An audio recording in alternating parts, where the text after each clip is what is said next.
Hello and welcome back to Void MTG. Today's deck is probably the silliest deck I've ever built. It's Kudo, King Among Bears. This is a bracket 2 to 3. It does have some game changers in it, like Smothering Tithe and Draenith Magistrate. But overall gameplay isn't that aggressive. I actually don't even have this deck together anymore because it was too dumb to live, but it was fun while it lasted. Kudo, King Among Bears, is Selesnya for a 2-2 bear, with other creatures have base power and toughness 2-2 and are bears in addition to their other types. So every creature on the board is a 2-2 bear. Silly, right? Our strategy is to pump our bears so they're the biggest bears on the field, and make more bears to continuously pump our bears, then sprinkle in some hate bears to spice things up.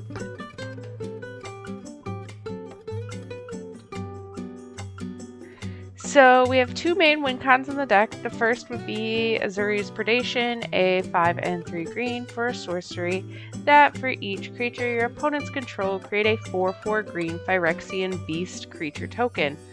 Each of those tokens fights a different one of those creatures. All those tokens are going to come in as 2/2 bears.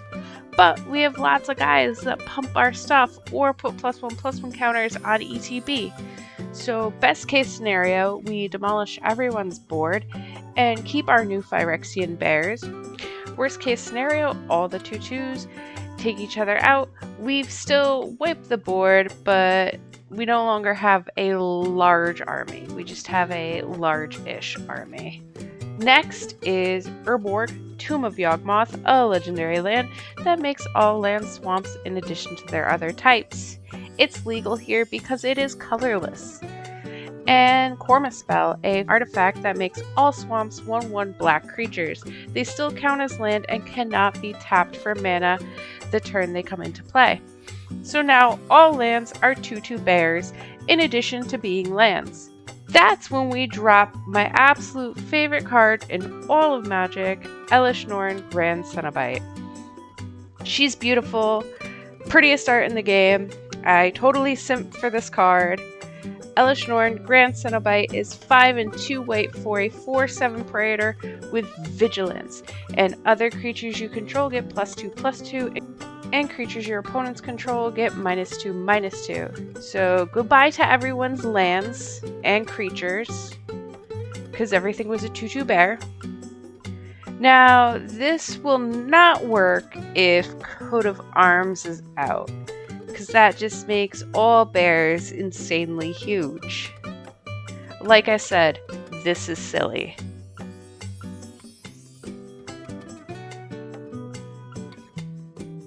Alright, we want the biggest bears. To help us with that, we've got Good Fortune Unicorn, who will put +1/+1 counters on creatures when they enter.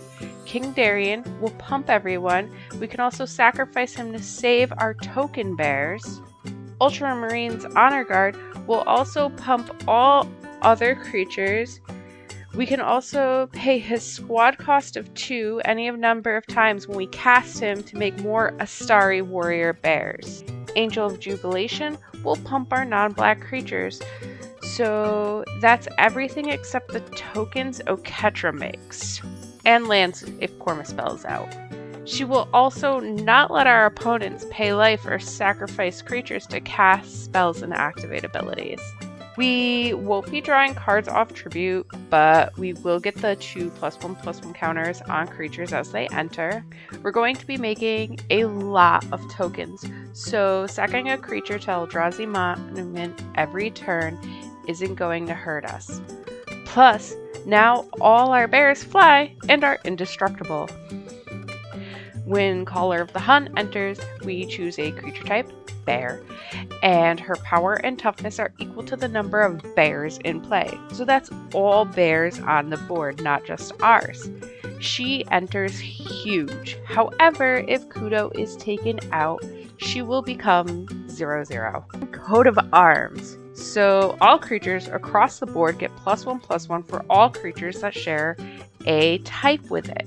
And since everything is a bear, everything is just massive. This is just chaotic.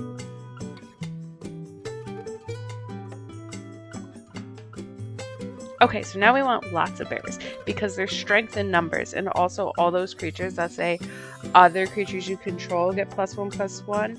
So we need lots of other creatures we control. Torrent's Fist of the Angels creates a token whenever you cast a creature, and he and his tokens have training so they could get large.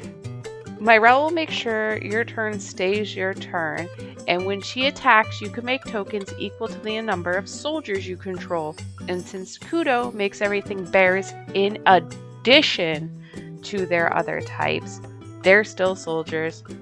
God Eternal Ketra will make tokens when you cast creatures. She's also very hard to get rid of, because if she dies or is exiled, you just put her third from the top in your library. Maja pumps everyone and makes tokens when you play lands.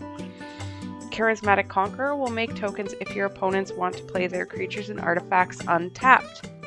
Otek Matter Weaver will either make a gnome token, or you can make a token copy of an artifact token you control when you cast creatures. Lastly, Avenger of Zendikar will make 0/1 plants, now 2/2 bears, for every land we control on ETB. Then, every time we play a land, all plant bears get +1/+1. I've played this Kudo deck against a Sapperling token tribal deck, which was a mistake because all their 0/1 Sapperlings they made came in as 2/2 bears.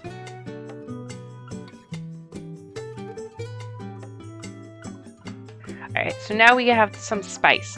We have Leon and Arbiter, who won't let our opponents search their libraries. Dauntless Dismantler is one of the few pieces that have our opponent's stuff enters tap, but you can also pay double X and a white to sacrifice her and destroy each artifact with mana value X. Spelltithe Enforcer will make our opponent's sacrifice permanent, so that's anything, not just creatures, whenever they play a spell unless they pay 1.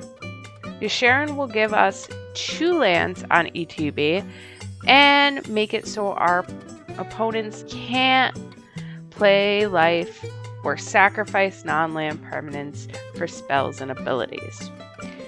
2 of everyone's hate bears, Grand Abolisher, he makes sure your turn is your turn, and Drenith Magistrate makes it so our opponents can't cast spells that aren't in their hand. So no commanders for everyone. Kudo is king.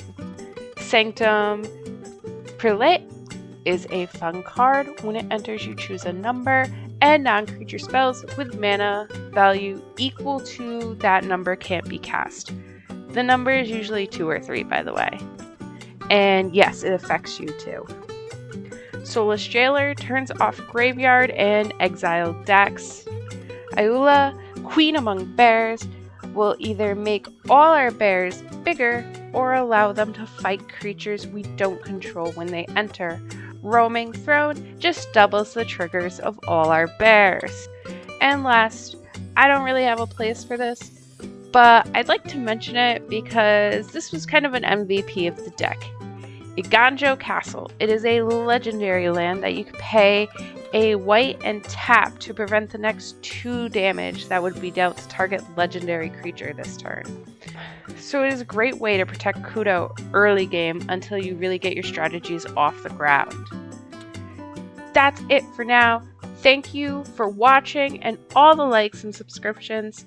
Kalia and Shirei are almost at 100 views, which is crazy. I also enjoy the comments. I love talking to you guys about Magic. Thank you again, and GG's everyone.